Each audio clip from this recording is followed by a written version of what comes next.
안녕하세요, 짐코딩입니다. 프로그래밍을 하다 보면 동기 또는 비동기라는 말을 많이 들어보셨을 거예요. 그런데 이러한 개념이 이제 막 프로그래밍을 접하시는 분들에게는 조금 어려울 수 있겠다 싶더라고요. 제가 그랬거든요. 그래서 이번 시간에는 동기와 비동기에 대한 개념을 짚어보도록 하겠습니다. 우선 제가 어떠한 개념을 이해하려고 할 때는 제가 이해하기 편한, 하지만 모순은 없는 식으로 정의를 내리는 편입니다. A는 B다, 이런 식으로 정의를 내려요. 이렇게 정의를 내리지 않다 보면 나중에 좀 헷갈리곤 하더라고요. 동기와 비동기도 마찬가지입니다. 우선 제가 쉽게 이해했던 방식으로 정의를 내리고 설명을 진행하도록 하겠습니다.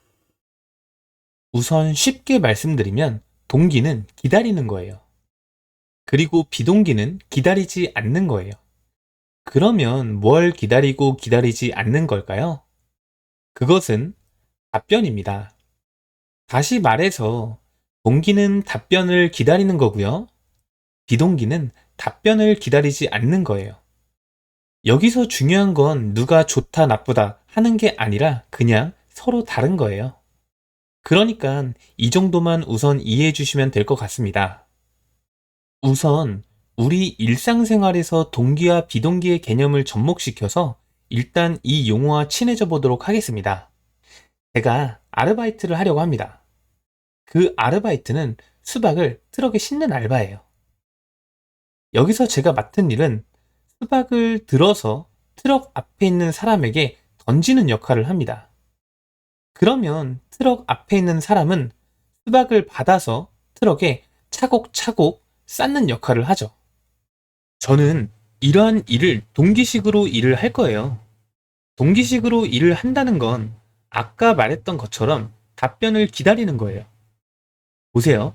제가 수박을 던지면 상대방이 수박을 잘 받았는지 안 받았는지 답변을 기다리는 거예요. 그때까지 다음 일은 하지 않습니다. 상대방이 오케이, 싫었어 라고 답변을 하면 그때서야 비로소 다음 일, 즉 수박을 들어 올려서 던지는 일을 합니다.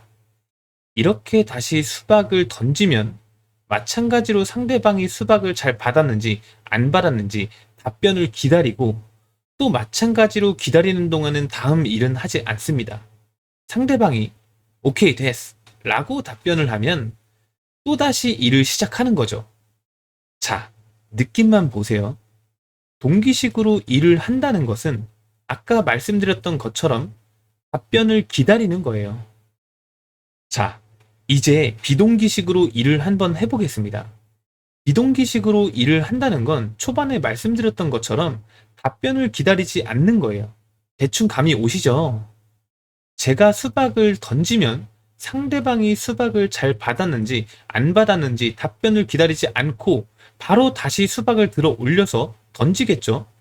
또다시 마찬가지로 상대방의 답변을 기다리지 않고 바로 다음 수박을 던집니다. 이게 동기식과 비동기식의 차이입니다. 다시 한번 언급하자면 동기식은 답변을 기다렸다가 일을 수행하는 것이고요. 비동기식은 답변을 기다리지 않고 바로 일을 수행하는 거예요. 감이 오시죠? 제가 또 다른 예를 들어보면서 더 친숙하게 다가가고 이번엔 이 동기식과 비동기식의 장단점도 한번 보도록 하겠습니다. 제가 택배기사라고 가정을 해보겠습니다. 저에게 배송 물품은 6개 정도가 있고요. 저기 보이는 6개의 집에 물건을 배송해야 합니다. 동기식으로 한번 일을 해볼게요. 동기식으로 일을 한다라는 건 답변을 기다리는 거죠. 물건을 가지고 1호로 갑니다. 그리고 배를 눌러서 물건 왔어요 라고 말을 합니다. 그런 다음에 받는 사람의 답변을 기다리는 거예요. 그때까지 아무 일도 하지 않습니다. 받는 사람이 나와서 잘 받았습니다 라고 답변을 하면 그때서야 비로소 다음 일을 수행합니다. 이렇게 계속 답변을 받을 때까지 다음 일을 수행하지 않고 기다리는 거죠. 그리고 답변이 오면 다음 일을 수행합니다. 아까 정의 내린 것에서 크게 벗어나지 않죠? 네, 동기식은 이렇게 답변을 기다리는 겁니다. 이제 비동기식으로 일을 한번 해보겠습니다. 물건을 가지고 1호로 갑니다. 그리고 받는 사람의 답변을 기다리지 않고 바로 다음 일을 수행합니다. 2호로 가겠죠. 이렇게 비동기식은 답변을 기다리지 않고 바로 다음 일을 수행하는 거예요. 그런데 한번 보세요. 아까 수박의 경우도 그렇고 지금 택배의 경우도 그렇고 비동기식으로 일을 하면 나라는 사람의 자원을 효율적으로 사용할 수 있습니다.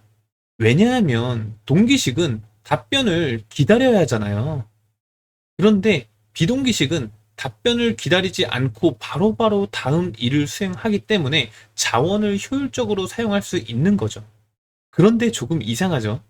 비동기식으로 일을 하면 확인이 안 돼요.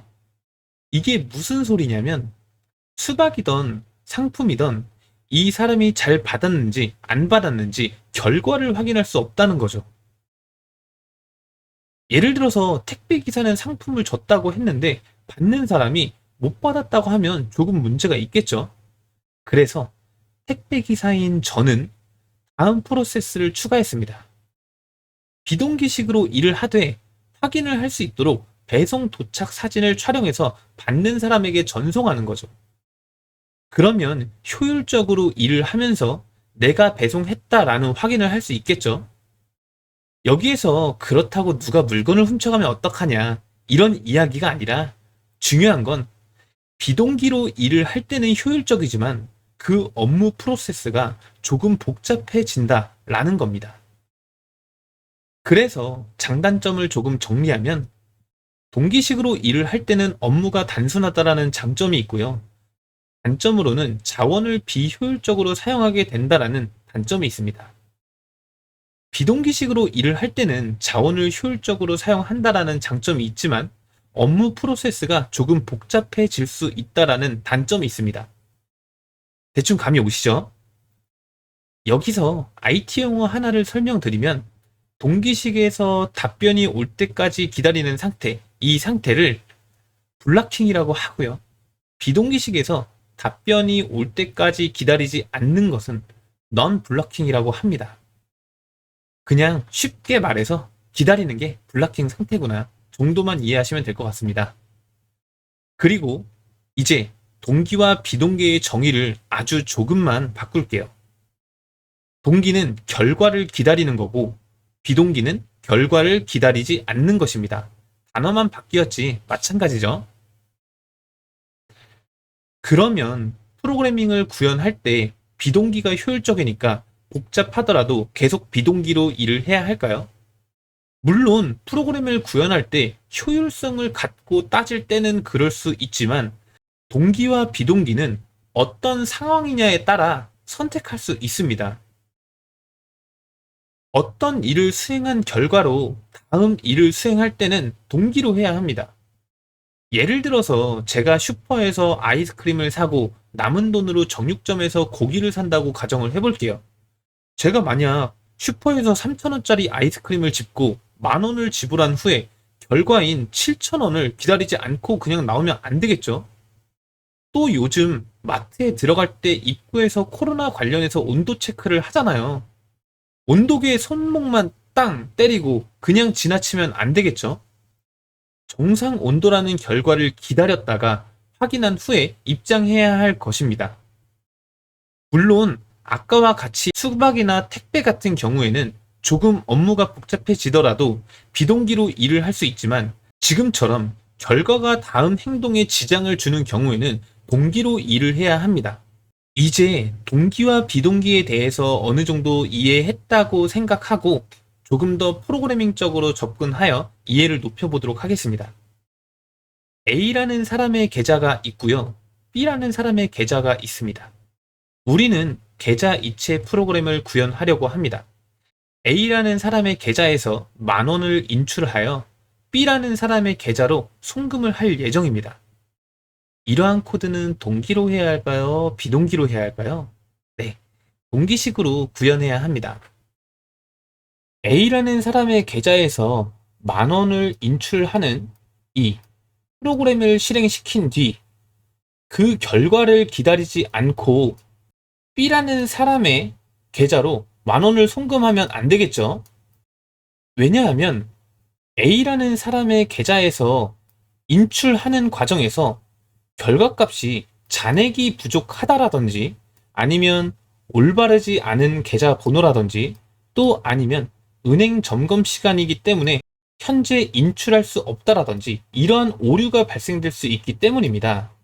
그 결과가 성공적으로 끝났을 때만 이 다음 함수를 호출해야 합니다. 그렇기 때문에 A라는 프로그램을 실행하고 기다렸다가 동기식으로 기다렸다가 다음 이 B 계좌로 송금하기 이 함수를 호출하여 동기식으로 실행을 해야 합니다. 이처럼 프로그램 코드를 짤 때는 상황에 따라 동기식으로 구현할지 비동기식으로 구현할지 그 여부가 달라질 수 있습니다. 네, 이번 시간에는 이제 막 프로그래밍을 시작하시는 분들을 위하여 동기와 비동기의 개념에 집중하여 설명드렸습니다. 동기, 비동기, 블락킹, 넌 블락킹 이러한 개념은 사실 간단하면서도 간단하지 않더라고요. 우선 동기는 결과를 기다리는 거구나. 비동기는 결과를 기다리지 않는 거구나. 그래서 동작의 차이가 있고 장단점이 있구나 정도만 간단히 이해하셔도 될 것 같습니다. 네, 그럼 이번 영상은 여기서 마치도록 하겠습니다. 영상이 유익하셨다면 좋아요, 구독, 알림 설정 부탁드립니다. 영상을 만드는데 큰 힘이 됩니다. 감사합니다.